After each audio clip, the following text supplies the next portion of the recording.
हज़रत अनस रज़ियल्लाहु अन्हु फरमाते हैं नबी पाक सल्लल्लाहु अलैहि वसल्लम हर नमाज के वक्त वज़ू किया करते थे, चाहे आपका वज़ू पहले से था आप फिर भी वज़ू फरमाते थे। ठीक है। और ये भी कहते हैं कि हम में से हर एक को जब तक वो हदस ना करे, यानी वज़ू नहीं टूटा उसका पहला वज़ू ही काफ़ी होता है। तो इसके बारे में और रवायात भी आती हैं। अगर पहले से आपका वज़ू है आप उसमें भी नमाज अदा कर सकते हैं, पहले से आपका वज़ू है आप दोबारा भी वज़ू कर सकते हैं।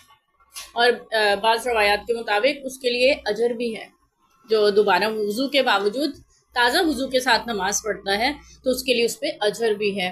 तकरीबन 10 नेकियां या कुछ ऐसे के अल्फाज भी आते हैं किसी रिवायत में। तो ये वज़ू पे वज़ू करना ये भी दुरुस्त है, पहले वज़ू से ही नमाज अदा करना है वो भी दुरुस्त है। वैसे आप ताज़ा वज़ू से जब नमाज अदा करते हैं तो नमाज में खुशू खुजू और ज़्यादा हो जाता है। तो इसलिए बेहतर है कि हर नमाज के लिए ताज़ा वज़ू कर लें। और इसका ये भी फ़ायदा रहता है कि आप फिर मज़ीद ज़्यादा देर तक बावजू रह सकते हैं। तो पहले वज़ू से ही अगर पढ़ लें तब भी दुरुस्त है, उसमें भी कोई हर्ज नहीं।